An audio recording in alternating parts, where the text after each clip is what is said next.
అన్న నమస్తే అన్న. అన్న నాకు సైన్స్‌ల కొన్ని డౌట్స్ ఉన్నాయి అన్న. ఎక్స్‌ప్లెయిన్ చేస్తావా? ఏం డౌట్స్ తమ్ముడు? అసలు ఇన్‌ఫ్లమేషన్ అంటే ఏందన్న? తమ్ముడు ఇన్‌ఫ్లమేషన్ అనేది మన బాడీ ఏదైనా ఇంజ్యూరీ గాని, ఏదైనా డిసీజ్ నుంచెల్లి క్యూర్ చేసుకునేదాన్ని ఇన్‌ఫ్లమేషన్ అంటారు. ఫర్ ఎగ్జాంపుల్ ఏందంటే మన బాడీ లోపల ఇమ్యూన్ సిస్టమ్‌ని ఆర్మీ లెక్క పనిచేస్తది. బయట ఎవరైనా దొంగగాలైనా మన లోపలికొచ్చినా, మళ్ళీ దొంగలు మనకేమైనా ఇంజ్యూరీ చేసినా మన బాడీకి, మన ఇమ్యూనిటీ సిస్టమ్ అనేది మన ఆర్మీ లెక్క. అది మన బాడీని క్యూర్ చేసుకుంటది. ఈ అంత ప్రాసెస్‌ని ఇన్‌ఫ్లమేషన్ అంటారు. అన్న ఇన్‌ఫ్లమేషన్ అనేది మంచిదా? చెడ్డదా అన్న? తమ్ముడు ఇన్‌ఫ్లమేషన్ అనేది మంచిదే. కొన్ని టైమ్స్‌లో మంచిగా అయితది. కొన్ని టైమ్స్‌లో చెడ్డదయితది. ఫస్ట్ అయితే మంచి దాని గురించి మాట్లాడుకుందాం. ఏమన్నా మనకి ఇంజ్యూరీ గాని, డిసీజ్ గాని వస్తే దానికి ఫైట్ చేస్తది కదా! మన ఆర్మీ, మన ఇమ్యూనిటీ సిస్టమ్. అది గుడ్ ఇన్‌ఫ్లమేషన్. కానీ ఫైట్ చేసిన ఆళ్ళు దొంగలు గాని, క్రిమినల్స్ గాని మన బాడీకెళ్ళి ఎళ్ళిపోగానే ఆగిపోవాలి. ఆగిపోకుండా కీప్ ఆన్ ఫైటింగ్ చేసుకుంటా, అట్లనే కొట్లాడుకుంటా, మన లోపలున్న మంచి మన ఆర్మీతోనే కొట్లాడుకుంటా, మన సెల్స్‌ని డిస్ట్రాయ్ చేసిందనుకో, అప్పుడు దాన్ని బ్యాడ్ ఇన్‌ఫ్లమేషన్ అంటారు. సో, ఎళ్ళిపోయినప్పుడు ఆగిపోవాలి. ప్లస్ ఏమైనా ఇంజ్యూరీ తక్కువైనప్పుడు ఆగిపోవాలి. ఆగిపోకుండా అట్లనే ఫైటింగ్ చేసుకుంటున్నదనుకో, అప్పుడు మన మంచి సెల్స్ ఉంటాయి కదా! మన బాడీలో గుడ్ సెల్స్ అవి కూడా చచ్చిపోతాయి.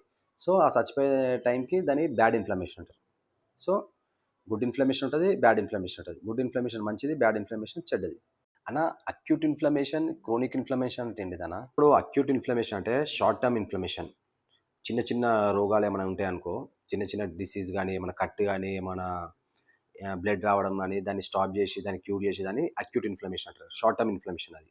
క్రోనిక్ ఇన్‌ఫ్లమేషన్ అంటే మన బాడీకి పెద్ద పెద్ద డిసీజ్ ఉంటాయి. లైక్ డయాబెటిస్, ఏమన్నా హార్ట్ రిలేటెడ్ డిసీజ్, ఇగ ఏమన్నా వైరస్, బిగ్ బిగ్ వైరస్, ఇగ మన ఇమ్యూనిటీ సిస్టమ్ ఇగ కొన్ని సంవత్సరాలు, నెలల తరబడి కొట్లాడుతూ ఉంటది దాంతోటి.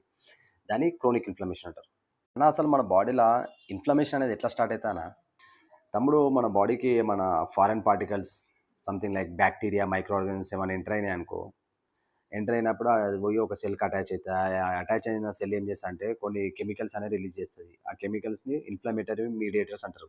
ఆ ఇన్‌ఫ్లమేటరీ మీడియేటర్స్ రిలీజ్ చేసి ఆ ఇన్‌ఫ్లమేటరీ మీడియేటర్స్ ఏం చేస్తాయంటే ఇమ్యూనిటీ సిస్టమ్‌కి అలార్మ్ చేస్తాయి. ఇమ్యూనిటీ సిస్టమ్‌ని పిలుస్తాయి.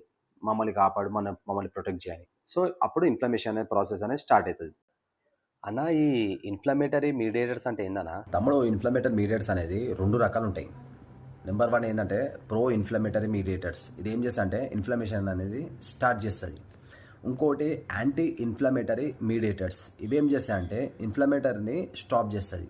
ఇవే 2 రకాలు మన బాడీలో ఉండే ఇన్‌ఫ్లమేటరీ మీడియేటర్స్. అన్న మన బాడీలో ఇన్‌ఫ్లమేషన్ స్టార్ట్ అయితుంది అని తెలుసుకోవాలంటే దానొక లక్షణాలేందన్న? ఇప్పుడు మన బాడీలో ఇన్‌ఫ్లమేషన్ స్టార్ట్ అవుతుంది అంటే బెస్ట్ ఎగ్జాంపుల్ ఏందంటే కామన్ కోల్డ్. కామన్ కోల్డ్ వచ్చినప్పుడు మన ఐస్‌లకెళ్ళి నీళ్ళు రావడం, మన ముక్కులకెళ్ళి మన ముక్కులకెళ్ళి నీళ్ళు రావడము, మనకి స్నీజింగ్ రావడం ఇవన్నీ ఒక సైన్. ఇవన్నీ ఒక లక్షణాలన్నట్టు ఇన్‌ఫ్లమేషన్ మన బాడీలో అవుతుందనేసి. సో, ఇప్పుడు అలర్జీ అంటారు దాన్ని. అలర్జీ అయిందనుకో అది కూడా ఒక సైనే. మన బాడీ యొక్క ఇమ్యూన్ సిస్టమ్ ఈ మైక్రో ఆర్గానిజమ్స్, ఈ బ్యాడ్ పార్టికల్స్ తోటి ఫైటింగ్ చేస్తుందని తెలుసుకోవడం. అండ్ రెడ్‌నెస్ గూడా అవుతది. ఇప్పుడు దెబ్బ తాకిందనుకో అక్కడ రెడ్‌గా అవుతది. అక్కడ స్వెల్లింగ్ అవుతది. వాటర్ రిటెన్షన్ అవుతది. ఇది కూడా ఇన్‌ఫ్లమేషన్ ఒక సైన్. అలా ఇన్‌ఫ్లమేషన్ అనేది బాడీ న్యాచురల్ ప్రాసెస్ అయినప్పుడు మనము యాంటీ ఇన్‌ఫ్లమేటరీ మెడికేషన్, మళ్ళీ యాంటీ ఇన్‌ఫ్లమేటరీ ఫుడ్స్ అనేది ఎందుకు తినాలన్నా? గుడ్ క్వెషన్ తమ్ముడు. Smart boy. మంచి మంచి క్వెషన్స్ చేస్తున్నావు. ఇన్‌ఫ్లమేషన్ గుడ్ అన్నప్పుడు మనం ఎందుకు ఈ మెడికేషన్ వాడాలి? మళ్ళీ యాంటీ ఇన్‌ఫ్లమేటరీ డైట్ అనేది ఒక ఫుడ్ ఎందుకు తీసుకోవాలి అంటే, మనము ఫర్ ఎగ్జాంపుల్ ఇప్పుడు సర్ది ఉంది. లైక్ కోల్డ్ ఉంది. కామన్ కోల్డ్ అనేది 7-10 రోజులు 10 రోజులు మట్టుకుంటది. 7-10 రోజులు ఇంట్లో కూర్చొని ఉండవు కదా! ఏం పని చేసుకోకుండా అట్లనే ముక్కులకెళ్ళి కారుకుంటా, కళ్ళకెళ్ళి నొప్పులేసుకుంటా, తలకాయ పట్టుకుంటా ఇట్లా ఉండలేవు కదా! సో, నీ పనిలో డైలీ యాక్టివిటీస్ కావాలి కదా!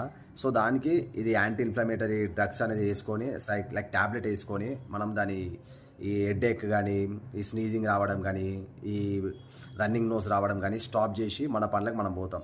సో, దానికి తీసుకోవచ్చు. అండ్ యాంటీ ఇన్‌ఫ్లమేటరీ ఫుడ్ అనేది మంచిది.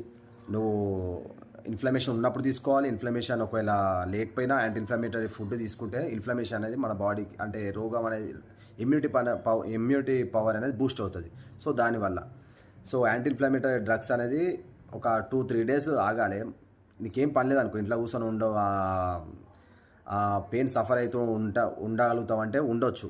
ఏం తీసుకోకుండా మెడికేషన్ ఏం తీసుకోకుండా ఇంట్లో ఉండాలంటే వండుకోవచ్చు. కాకపోతే day to day activities problem కావద్దు అనేసి యాంటీ ఇన్ఫ్లమేటరీ డ్రగ్స్ అనేది తీసుకొని మన పనులకు మనం పోవడం. సో పెయిన్ అనేది రిలీఫ్ కావడానికి మెడికేషన్ అనేది తీసుకోవాలి. ఆ మెడికేషన్ అనేది ఏం చేస్తా అంటే ఇన్ఫ్లమేషన్ స్టాప్ చేస్తుంది. ఎలాంటి ఇన్ఫ్లమేషన్ స్టాప్ చేస్తా అంటే హెడేక్ అనేది స్టాప్ చేస్తుంది, మజిల్ పెయిన్స్ అనేది స్టాప్ చేస్తుంది. సో దానివల్ల యాంటీ ఇన్ఫ్లమేటరీ డ్రగ్స్ అనేది తీసుకుంటాం. అన్న ఇన్ఫ్లమేషన్ స్టాప్ చేయాలంటే ఒమేగా 3 కంపల్సరీ మన డైట్లో ఉండాలని అంటారు. అది కంపల్సరీ అవసరమా అన్న? గుడ్ క్వశ్చన్స్ తమ్ముడు. కంపల్సరీ ఒమేగా 3 అనేది మన డైట్లో కంపల్సరీ ఉండాలి. ఎందుకంటే కొన్ని యాంటీ ఇన్ఫ్లమేటరీ మీడియేటర్స్ అనేది ఒమేగా 3 ఇలా ఉండే ఈపీఏ డిహెచ్ఏ తోటే అవుతాయి. ఈపీఏ డిహెచ్ఏ తోటి ప్రొటెక్టిన్ అండ్ రిసాల్వెన్స్ అనేది యాంటీ ఇన్ఫ్లమేటరీ కెమికల్స్ తయారవుతాయి. అది ఓన్లీ ఒమేగా 3 ఫుడ్తో వస్తుంది. ఒమేగా 3 ఫుడ్స్ ఏంటంటే చియా సీడ్స్, వాల్నట్స్, ఇంకా ఫిష్ ఆయిల్ టాబ్లెట్స్ ఉంటాయి కదా, ఇవి కంపల్సరీ మన డైట్లో ఉండాలి. ఒమేగా 6 అండ్ ఒమేగా 3 అనేది బ్యాలెన్స్లో ఉండాలి. ఇప్పుడు ఒమేగా 6 ఎక్కువ ఉండి ఒమేగా 3 తక్కువ ఉందనుకో మన బాడీ చాలా ఇన్ఫ్లమేషన్ క్రియేట్ చేస్తుంది, అన్బ్యాలెన్స్ అయింది. సో దానివల్ల మనం డైలీ తినే దాంట్లో ఎట్లయినా ఒమేగా 6 వస్తుంది. ఆయిల్స్లల్లో ప్రతి దాంట్లో ఒమేగా 6 అనేది వెళ్తూ ఉంటుంది, ప్రాసెస్ ఫుడ్స్ ఎవ్రీథింగ్లో. సో దాన్ని కంట్రోల్ చేయడానికి, దాన్ని న్యూట్రలైజ్ చేయడానికి ఒమేగా 3 అనేది మన డైట్లో కంపల్సరీ అవసరం.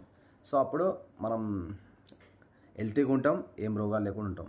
ఇప్పుడు ఏంటంటే మన ఒమేగా 3 అనేది ఫ్లాక్స్ సీడ్స్లో, చియా సీడ్స్లో ఉంటుంది. కాకపోతే ఫిష్ ఆయిల్లో ఉండేది ఏంటంటే ఈపీఏ డిహెచ్ఏ, ఒమేగా 3 కూడా ఉంటుంది అండ్ ఈపీఏ డిహెచ్ఏ ఉంటుంది. మన ఫ్లాక్స్ సీడ్స్లో, చియా సీడ్స్లో ఉండే ఒమేగా 3 ఏఎల్ఈ అంటారు, ఆల్ఫా లైఫోనిక్ యాసిడ్. అది ఏఎల్ఈ అనేది ఈపీఏ డిహెచ్ఏకి కన్వర్ట్ కావాలి. ఆ కన్వర్షన్ రేట్ అనేది చాలా తక్కువ ఉంటుంది. సో మనం active form of EPA DHA తీసుకోవాలంటే fish oil and algae, sea foods ఇలాంటి దాంట్లోనే ఈపీఏ డిహెచ్ఏ ఉంటుంది. అది మోర్ పొటెంట్ అండ్ మోర్ ఇమ్యూనిటీకి అండ్ మోర్ యాంటీ ఇన్ఫ్లమేటరీ ఫుడ్కి, యాంటీ ఇన్ఫ్లమేటరీ మీడియేటర్స్కి ఇన్ఫ్లమేషన్ తక్కువ చేయడానికి హెల్ప్ చేస్తుంది.